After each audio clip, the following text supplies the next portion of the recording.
Hello, അപ്പോൾ ഇന്നത്തെ ഇഫ്താർ വ്ളോഗിലോട്ട് എല്ലാവർക്കും സ്വാഗതം. അപ്പോൾ ഇന്ന് നമുക്ക് സ്പെഷ്യലായിട്ട് പച്ചമുന്തിരി ഉണ്ട്, പിന്നെന്താണ് മഞ്ഞ ബത്തക്ക ഉണ്ട് ഗൈസ്. അപ്പോൾ ഇന്ന് മൊത്തത്തിലൊരു മഞ്ഞ മഴയാണ് കേട്ടോ. പിന്നെ ആ ബത്തക്കയിട്ട് തന്നെ ഞാൻ ബത്തക്ക വെള്ളം കലക്കിയിട്ടുണ്ടായിരുന്നു, അപ്പോൾ അതുണ്ട്. പിന്നെന്താണ് നന്നാരി വെള്ളം ഉണ്ട് കേട്ടോ. പിന്നെ ഉമ്മച്ചിൻ്റെ സ്പെഷ്യൽ മുളക് ബജ്ജിയും പിന്നെ ഉന്നക്കായും കട്ട്ലറ്റും ഉണ്ടായിരുന്നു. ഉന്നക്കായ നിങ്ങൾക്ക് അറിയോ? ഉന്നക്കായി എന്നാണോ? ആ ഉന്നക്കായി എന്നായിരിക്കും. പിന്നെ ബീഫ് കറിയും നെയ്ച്ചോറും ആണ് നമുക്ക് ഇന്ന് നോമ്പ് തോർക്കാൻ വേണ്ടിയിട്ടുള്ളത് കേട്ടോ. ടേബിളിൽ ബീഫ് കറിയൊക്കെ വെച്ച സമയം ഭയങ്കര മണമായിരുന്നു കേട്ടോ. ആ റൂം മൊത്തം ഭയങ്കര നല്ലൊരു മണമായിരുന്നേ. ആ സമയം എനിക്ക് ഓർമ്മ വരുന്നത് ഈയിടെയായിട്ട് ഇറങ്ങിയിട്ടുള്ള ഒരു റിയൽ കേരള സ്റ്റോറി. ആൻഡ് തൈര് ഉണ്ടായിരുന്നു, പിന്നെ തൈര് സാലഡ് അറിയാമല്ലോ. പിന്നെ നമ്മൾ ബാങ്ക് കൊടുക്കാൻ വേണ്ടിയിട്ട് വെയിറ്റ് ചെയ്തിരിക്കുകയായിരുന്നു. പിന്നെ അതുകൂടാതെ ഇന്ന് നല്ല തണുത്ത കാറ്റുണ്ടായിരുന്നു കേട്ടോ. ഞാൻ പറയുകയാണെങ്കിൽ കാരണം ഈ ഒരു മയക്ക് ഉള്ള ഒരു കോള് അങ്ങനെയൊക്കെ പറയൂല, അതുപോലെ നല്ല തണുത്ത കാറ്റുണ്ടായിരുന്നു. പിന്നെ ഞാൻ എൻ്റെ ഫോണ് സ്റ്റാൻഡിൽ വെക്കുന്ന ആ ഒരു സമയം ക്യാമറ ഓൺ ഞാൻ ശ്രദ്ധിച്ചിട്ടുണ്ടായില്ല. ഞാൻ ശ്രദ്ധിച്ചിരിക്കണില്ലേ. അപ്പോൾ ഇത് സംഭവം എന്താണെന്ന് വെച്ചാൽ ഞാൻ കുറേ സമയമായി ക്യാമറ വെക്കുന്നു തിരിക്കുന്നു അങ്ങനെ കളിക്കണം. കാരണം ഒന്നെങ്കിൽ ഇന്നെ മറ്റേ അനിയത്തിനെ കാണൂല, അല്ലെങ്കിൽ മറ്റോക്ക് റെഡി ആവില്ല, അല്ലെങ്കിൽ ഇന്നെ കാണൂല. അപ്പോൾ അങ്ങനെ കുറച്ചിങ്ങനെ ഒരു കളിയേനു കേട്ടോ. അപ്പം ഞാൻ എനിക്ക് മുളക് ബജ്ജി ഭയങ്കര ഇഷ്ടമാണ് കേട്ടോ. കാരണം എനിക്ക് എന്താണെന്ന് അറിയില്ല, എനിക്ക് ഏറ്റവും കൂടുതൽ എൻ്റെ ജീവിതത്തിൽ ഇഷ്ടമല്ലാത്തൊരു സ്നാക്ക് എന്ന് പറയുന്നത് മുളക് ബജ്ജി ആയിരുന്നു. ബട്ട് ഇപ്പം എൻ്റെ ഏറ്റവും കൂടുതൽ ഫേവറേറ്റ് ആയിട്ടുള്ള ഒരു സ്നാക്ക് എന്ന് പറയുന്നത് ഈ ഒരു മുളക് ബജ്ജിയാണ് കേട്ടോ. ഈ മുളക് ബജ്ജി മാത്രം മതി, സോസ് ഇല്ലാണ്ടും എനിക്ക് തിന്നാൻ ഭയങ്കര ഇഷ്ടമാണ്. ഇപ്പം എനിക്ക് ഭയങ്കര ഇഷ്ടമായി തുടങ്ങിയെന്ന് കേട്ടോ. അപ്പം ഞാൻ ഇടയ്ക്കിടയ്ക്ക് തിന്നുന്നുണ്ട്, ബിക്കോസ് എനിക്ക് നോമ്പില്ലല്ലോ, ഞാൻ പറഞ്ഞിട്ടുണ്ടായിരുന്നില്ലേ. അപ്പോൾ അങ്ങനെ ഞാനും തിന്നുന്നുണ്ട് ഇടയ്ക്കിടയ്ക്ക്. എൻ്റെ ചെറിയ അനിയത്തി തിന്നുന്നുണ്ട്, ബാക്കി എല്ലാവർക്കും നോമ്പാണ് കേട്ടോ. അപ്പോൾ ബാങ്ക് കൊടുക്കാൻ വേണ്ടിയിട്ട് ഇങ്ങനെ നമ്മൾ കട്ട വെയിറ്റിംഗ് ആണ്. പിന്നെ നാരങ്ങ വെള്ളം നമ്മൾ വിചാരിക്കും ഇങ്ങനെ എപ്പോൾ കഴിഞ്ഞേന്ന് എല്ലാ പ്ലേറ്റിലോട്ടും എല്ലാ ഗ്ലാസ്സിലോട്ടും ഒഴിച്ച് വെച്ചതായിരുന്നു കേട്ടോ. അങ്ങനെ വീണ്ടും എനിക്കൊരു സുഖം തോന്നാത്തതുകൊണ്ട് ഞാൻ വീണ്ടും ക്യാമറ റെഡിയാക്കിയിട്ടാ. അപ്പോൾ അങ്ങനെ ഒരു ക്യാമറമേൽ ഒരു കളിയായിരുന്നു ഇന്ന് എനിക്കെന്തോ ഒരു ആംഗിൾ പെർഫെക്റ്റായിട്ട് കിട്ടാത്ത പോലെ. അല്ലെങ്കിലും ഇപ്പോൾ നല്ലൊരു പെർഫെക്റ്റ് ആയിട്ടുള്ള ആംഗിൾ കിട്ടുന്ന പോലെയാണ്. പക്ഷേ എന്താ പറയുക, നമുക്കുള്ളിലൊരു ഓക്കെ ഇത് സെറ്റാണ് തോന്നണമല്ലോ, അത് എനിക്കിന്ന് തോന്നുന്നില്ല കേട്ടോ.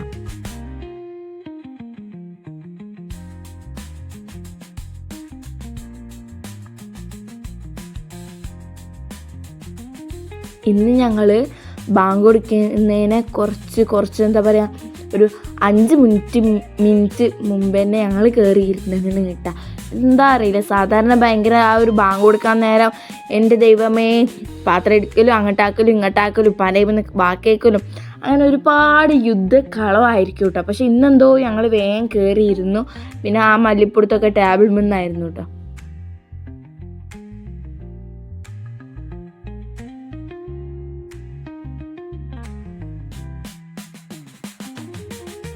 പിന്നെ ഇന്നത്തെ വെതറാണ് ഭയങ്കരമായിട്ട് വെതറാണ് കേട്ടോ. കാരണം എൻ്റെ മോനെ എന്ത് തണുത്ത കാറ്റാണ്, എനിക്കിഷ്ടമായി. രാത്രിയൊക്കെ കിടക്കാൻ നല്ല സുഖം ഉണ്ടാവും ഇങ്ങനത്തെ കാറ്റ് അങ്ങനെ വീശിക്കൊണ്ടിരിക്കുകയാണെങ്കിൽ കേട്ടോ.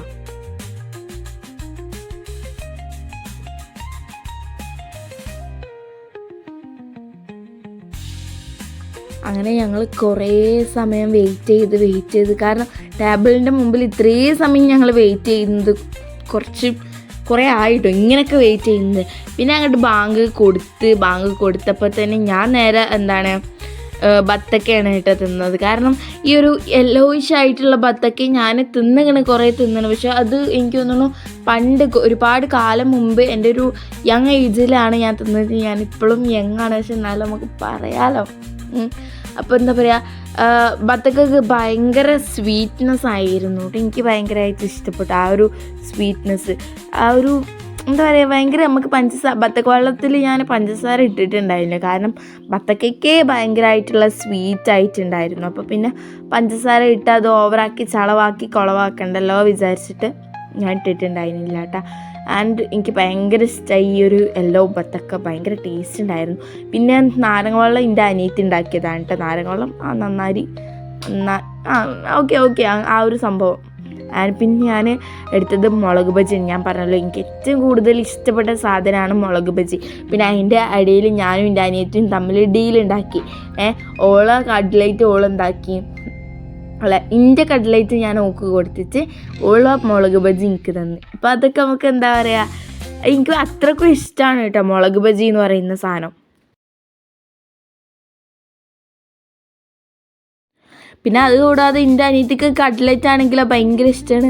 അതുകൊണ്ട് പിന്നെ നമുക്ക് ആ ഒരു സൂപ്പറായിട്ട് പോയിട്ട് പിന്നെ അതിൻ്റെ ഇടയ്ക്ക് ഞാൻ തൈരും കൂട്ടി മുളക് ബജി തിന്നുന്നുണ്ട്. Because I was craving a lot of weird stuff guys.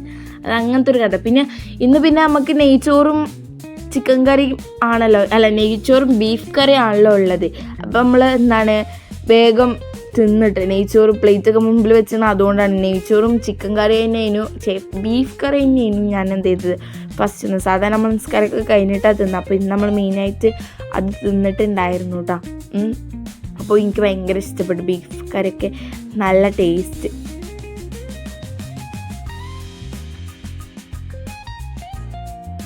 എൻ്റെ ചെറിയ അനിയത്തി ഈടെയായിട്ട് ഈമാനി ആവുന്നുണ്ടോയെന്ന് എനിക്കൊരു വല്ലാണ്ട് ഡൗട്ട് ഇല്ലാണ്ടില്ല കേട്ടാ. അപ്പോൾ നന്നായി വരുന്നുണ്ട്. എനിക്കറിയില്ല എവിടെ വരെ പോകുന്നു, പക്ഷെ നന്നായിക്കോട്ടെ, പാവം നല്ല കുട്ടിയല്ലേ.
അങ്ങനെ നെയ്ച്ചോറും ബീഫ് കറിയും തൈരും ഒരു പിടി പിടിച്ച് മോനെ എന്ത് ടേസ്റ്റ് എന്നറിയോ. അപ്പോൾ പിന്നെ ഈടായിട്ട് ഇറങ്ങിയല്ലോ നമ്മുടെ റിയൽ കേരള സ്റ്റോറി എന്ന് പറഞ്ഞിട്ട് ഒരു അളിഞ്ഞൊരു സംഭവം. ആ സംഭവത്തിനെ കുറിച്ചിട്ട് എൻ്റെ ഒരു ഒപ്പീനിയൻ അത് ഞാൻ പറയണമല്ലോ. അപ്പോൾ എൻ്റെ ഒരു ഒപ്പീനിയൻ എന്ന് പറഞ്ഞാൽ നമ്മളുടെ സോഷ്യലായിട്ടുള്ള ഓരോരോ അവയർനെസ് ഉണ്ടല്ലോ, ഇക്വാലിറ്റി എന്നൊക്കെ പറഞ്ഞിട്ടുള്ള ഒരു സംഭവം, എല്ലാവരും ഒന്നാണ് എന്ന്. അപ്പം അതിന് ഒരു എതിരായിട്ടുള്ളൊരു സംഭവമാണ് ഇത്. എന്താ ഒരുമാതിരി ബീഫ് കഴിക്കൂല എന്ന് പറഞ്ഞിട്ട്. ഞാൻ കണ്ടിട്ടുള്ള നോൺ മുസ്ലിംസ് ഒന്നും ഇങ്ങനെ ഇതുവരേക്കും പറഞ്ഞിട്ടില്ല. പിന്നെ കുറേ റീൽസ് ഇറങ്ങിയിട്ടുണ്ടായിരുന്നു, ചിലപ്പോൾ പൊറോട്ട ഇല്ലാത്തതുകൊണ്ടായിരിക്കും എന്നൊക്കെ പറഞ്ഞിട്ട്. എനിവേ അത് അത്ര ഫണ്ണി ആയിട്ട് തോന്നിയിട്ടില്ല. അങ്ങനത്തെ ഇതൊക്കെ ഇറക്കണമായിരുന്നു. ആ ഒരു ഇതുകൊണ്ട് അവരെന്തായിരിക്കും ഉദ്ദേശിച്ചിട്ടുണ്ടാവുക എന്നും കൂടെ പറഞ്ഞിട്ടുണ്ടെങ്കിൽ അത് നന്നായിരുന്നു. കാരണം അത് ഭയങ്കരമായിട്ട് എന്താ പറയുക, ഡിസ്ക്രിമിനേറ്റ് ഒക്കെ ചെയ്യുന്ന വിധത്തിലുള്ള ഒരു വീഡിയോ ആയിരുന്നു. ഓക്കെ, അപ്പം ജസ്റ്റ് ഞാൻ എൻ്റെ ഒരു ഒപ്പീനിയൻ ഷെയർ ചെയ്തിട്ടുള്ളൂ. നിങ്ങൾക്ക് അതിനെ പറ്റിയിട്ട് എന്താണ് അഭിപ്രായം? ഓക്കെ, അതും നിങ്ങൾ കമൻറ്റ് ചെയ്യണേ, നിങ്ങളുടെ അഭിപ്രായം എന്താണെന്ന് വെച്ചാൽ. ഓക്കെ, അപ്പോൾ എന്താ പറയുക, അങ്ങനെ നമ്മൾ നെയ്ച്ചോറും ബീഫ് കറിയൊക്കെ കൂട്ടിയിട്ട് പിടിച്ചു. പിന്നെ ഞാൻ വീണ്ടും ഫ്രൂട്ട് മില്ലോട്ട് തന്നെ കയറിയിരുന്നു കേട്ടോ. കാരണം I am a fruitholic guys, എനിക്ക് ഭയങ്കരമായിട്ട് ഇഷ്ടമാണ് ഫ്രൂട്ട്. പിന്നെ ഞാനങ്ങനെ ബത്തക്ക വെള്ളം കുടിച്ചു. പിന്നെന്താ പറയുക, മുന്തിരി ഉണ്ടായിരുന്നു, മുന്തിരിയും തിന്നിട്ട് എൻ്റെ ഈ ഒരു ഫുഡിങ് ഇവിടെ അവസാനിച്ചിട്ടുണ്ട്. ഇന്നത്തെ ആ ഒരു ഡേയിലോട്ടുള്ള ഫുഡിങ് എനിക്കെന്താ പറയുക, ഭയങ്കര വിശപ്പുണ്ടായിരുന്നു കേട്ടോ. അപ്പോൾ അങ്ങനെ ഇന്നത്തത് ഞാൻ ഇവിടെ ഉണ്ടാക്കിയിട്ടുണ്ട്. നിങ്ങൾക്ക് വീഡിയോ ഇഷ്ടപ്പെടുകയാണെങ്കിൽ എന്തായാലും ലൈക്ക് ചെയ്യുക, ഷെയർ ചെയ്യുക, സബ്സ്ക്രൈബ് ചെയ്യുക. ആൻഡ് ഓബ്വിയസ്ലി നിങ്ങളുടെ അഭിപ്രായം വീഡിയോനെ പറ്റിയിട്ടും and the real Kerala story എന്ന് പറഞ്ഞിട്ടുള്ള ആ ഒരു സംഭവത്തിനെ പറ്റിയിട്ടും നിങ്ങൾ കമൻറ്റ് ചെയ്യാൻ മറക്കരുത് കേട്ടോ. So see you next video. Bye guys.